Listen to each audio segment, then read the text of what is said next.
बिस्मिल्लाहिर्रहमानिर्रहीम। अस्सलाम वालेकुम। वेलकम बैक टू स्पेशल खाने। आज मैं आप सबके साथ गोश्त बनाने की एक ऐसी रेसिपी शेयर करूंगी और जिसे हम डिफरेंट और नए तरीके से बनाकर तैयार करेंगे। ईद के दिन है, कुर्बानी का गोश्त तो हर घर में मौजूद ही है। अगर आप चाहते हैं कि कुर्बानी का गोश्त जायकेदार खुशबूदार बन के तैयार हो तो ये रेसिपी फिर आपके लिए है। यकीन माने इस तरीके से जब आप गोश्त को बनाएंगे, एक एक बोटी जायके से भरपूर मसाले में लिपटी हुई होगी कि खाने वालों को खाकर मजा आ जाएगा। तो चलिए ये ईद की दावत को खास बनाने वाली मटन की ये रेसिपी को बनाना स्टार्ट कर लेते हैं। इस मज़ेदार सी न्यू स्टाइल गोश्त की रेसिपी को बनाने के लिए यहाँ पर मैंने 1 किलो गोश्त ले लिया है। मैं ये रेसिपी मटन के साथ बना रही हूँ। आप चाहें तो आप बीफ लेकर भी ये रेसिपी बना सकते हैं। अब यहाँ पर मैं आपको कुर्बानी के गोश्त के लिए एक टिप देती हूँ। जब आपने कुर्बानी वाले गोश्त को वॉश करना है तो आपने थोड़ा सा विनीगर जरूर पानी में ऐड करना है। विनीगर डालने से गोश्त अच्छे तरीके से क्लीन भी हो जाता है और उसके अंदर जितनी भी थोड़ी बहुत कोई स्मेल होती है या ब्लड होता है वो सारा निकल जाता है। गोश्त को अच्छे तरीके से वॉश करने के बाद फिर आपने पानी को स्ट्रेन जरूर कर लेना है। मैंने ये गोश्त अच्छे तरीके से वॉश किया है। तो अब हम रेसिपी की तरफ चलते हैं। और अब यहाँ पर चूल्हे पर मैंने कढ़ाई रख ली है। फ्लेम को मैंने लो से मीडियम पर ऑन भी कर लिया है और मैं इसके अंदर शामिल कर दूंगी आधे कप से थोड़ा सा ज़्यादा कुकिंग ऑयल। जब ऑयल थोड़ा सा गर्म हो जाए तो हम इसके अंदर शामिल कर देंगे गोश्त। जब मैंने गोश्त को वॉश किया था तो मैंने पानी को भी अच्छे तरीके से ड्रेन कर लिया था। गरम ऑयल के अंदर गोश्त डालते ही आपने फ्लेम को हाई पर कर लेना और हमने गोश्त को फ्राई कर लेना। इस तरीके से कुर्बानी वाले गोश्त को आप पका कर देखिएगा। इंशाल्लाह पकवान सेंटर या फिर बड़े बड़े रेस्टोरेंट को भी ये गोश्त पीछे छोड़ देगा, इतना ये मज़ेदार बन के रेडी होगा।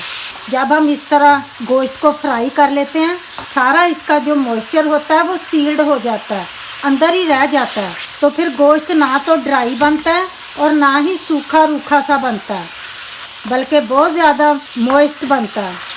और एक ख़ास बात तो ये कि इस तरह जब आप गोश्त बनाएंगे तो जो कुर्बानी के गोश्त के अंदर थोड़ी सी मखसूस किस्म की एक स्मेल होती है वो भी चली जाएगी। जैसे ही आप ऑयल के अंदर गोश्त को ऐड कर देंगे, सबसे पहले तो वो काफ़ी सारा पानी रिलीज़ कर देगा। सारा मॉइस्चर जो है ना वो अपना रिलीज़ कर देगा, वो आपने ड्राई करते जाना। अब मैंने गोश्त को तकरीबन 4 मिनट तक के लिए फ्राई कर लिया है। अब जितना भी इसमें मॉइस्चर रिलीज़ किया था वो ड्राई होने लग गया है। अब हम इसके अंदर ऐड कर देंगे कुछ खड़े मसाले, जिनमें आधा टीस्पून मैंने साबुत ज़ीरा ले लिया है, 1 टुकड़ा दालचीनी का, 2 बड़ी इलायचियाँ, 3 सब्ज़ इलायचियाँ, आधा टीस्पून ये होगा तकरीबन काली मिर्चों का, इनको भी हमने ऐड कर लेना है।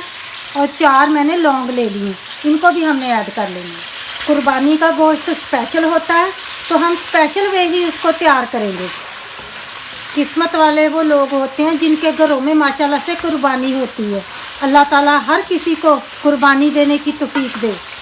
यकीन माने जब आप मेरी वीडियो को देखते हैं, इतने प्यारे प्यारे कमेंट करते हैं, मुझे दुआएं देते हैं, मुझे बहुत अच्छा लगता है। अल्लाह ताला आप सबको बहुत ज़्यादा खुश रखे, आबाद रखे। अब हमने सॉल्ट ऐड कर लेना है 1 टीस्पून। 1 किलो गोश्त है तो हम 1 टीस्पून सॉल्ट ऐड करेंगे। सॉल्ट को तो हम बाद में भी एडजस्ट कर सकते हैं, वो कोई मसला नहीं है। जब इसी पॉइंट पर हम सॉल्ट को ऐड कर लेंगे तो हमारा गोश्त नमकीन हो जाएगा, बोटियाँ इसकी फीकी फीकी सी नहीं लगेंगी। अब सॉल्ट ऐड करने के बाद भी मैंने तकरीबन इसको 1 मिनट के लिए भून लिया है। अब इसके अंदर मॉइस्चर नहीं रहा, काफ़ी हद तक मॉइस्चर ड्राई भी हो गया है। अब इसी पॉइंट पर अब हम ऐड कर देंगे इसके अंदर अनियन, जो मैंने 2 मीडियम साइज़ के अनियन लेकर तो उनको चॉपराइज कर लिया है। आप चाहें तो आप बारीक काट कर भी ऐड कर सकते हैं। अब हमने इनको ऐड कर लेना है अच्छी तरह। अब हमने अनियन के साथ भी गोश्त को भूनते जाना है। जब हम चॉपर करके अनियन डालते हैं तो उसके अंदर से ज़्यादा खुशबू निकलती है और हमारा सालन ज़्यादा खुशबूदार बनता है।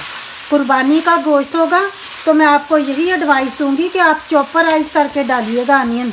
किलो गोश्त के अंदर मैंने 2 मीडियम साइज़ के अनियन लिए हैं। आप 3 भी डाल सकते हैं। अगर आपने ज़रा ज़्यादा मसालेदार गोश्त बनाना है तो आप ज़्यादा डाल सकते हैं अनियन। अब भूनने के दरमियान ही यहाँ पर मैं ऐड कर दूँगी गार्लिक जिंजर की पेस्ट। ये मैंने ले ली है तकरीबन 1.5 टेबल स्पून। जब कुर्बानी का गोश्त होगा तो उसमें ज़्यादा ही गार्लिक जिंजर ऐड होगा। ये भी एक टिप है कुर्बानी के गोश्त को खुशबूदार बनाने के लिए। अच्छी तरह हमने भूनते जाना है। इसी पॉइंट पर जब हम अच्छे तरीके से गोश्त को भून लेंगे ना तो फिर हमें आगे चलकर बहुत ज़्यादा इसको भूनने की ज़रूरत नहीं पड़ेगी। यहीं पर हमारा काम सारा लेस हो जाएगा। और साथ ही यहाँ पर मैं 1 टेबल स्पून ग्रीन चिली की पेस्ट भी ऐड कर दूँगी।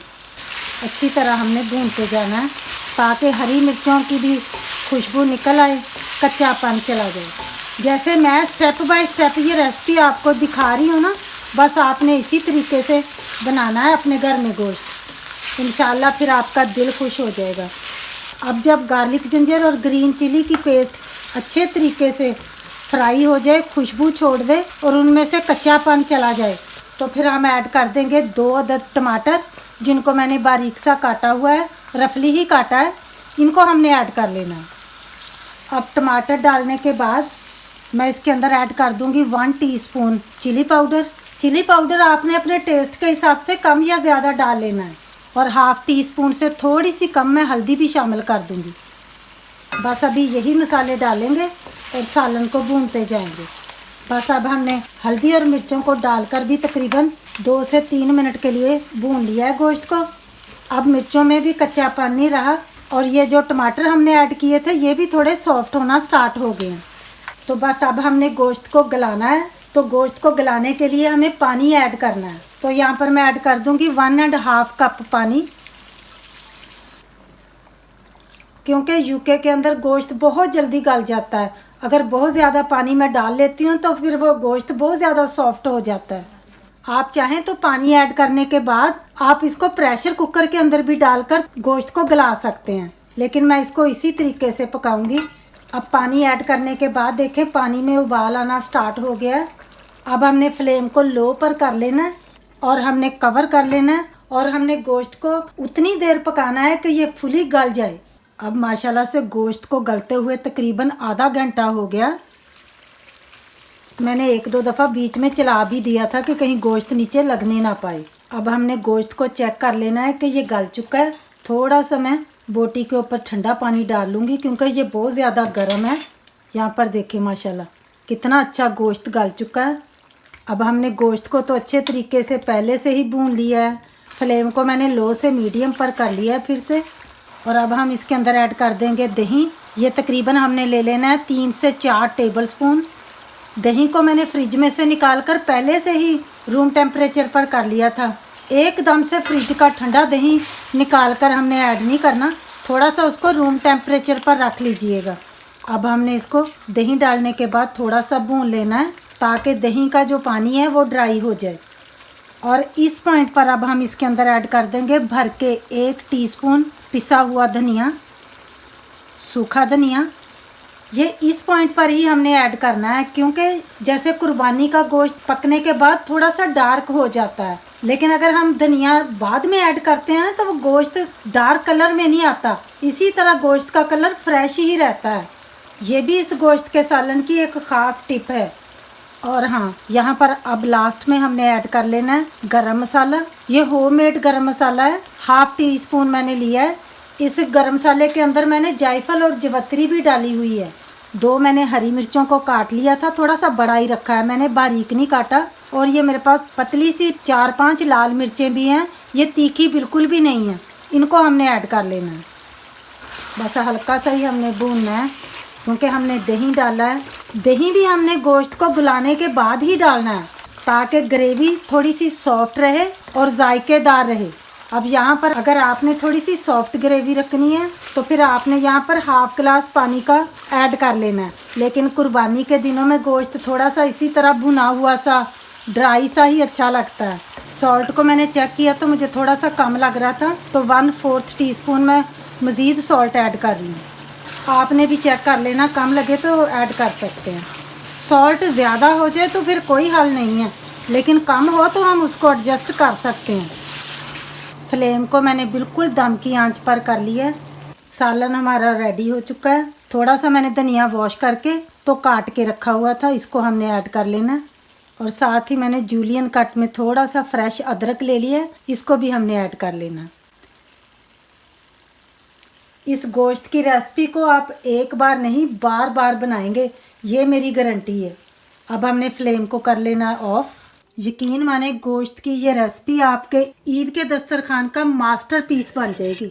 आप इसे नॉर्मल रोटी के साथ खाएं या फिर तंदूरी रोटी के साथ खाएं, रोगनी नान हो या फिर खमीरी रोटी, जब भी आप इसको खाएंगे इंशाल्लाह आपको खाकर मज़ा आ जाएगा। तो बस आज के लिए इतना ही, फिर मिलेंगे इंशाल्लाह ताला आने वाली मेरी एक बहुत ही ख़ास रेसिपी के साथ। ढेरों दुआओं के साथ मेरे तमाम देखने वालों का बेहद शुक्रिया और साथ ही अल्लाह हाफिज़।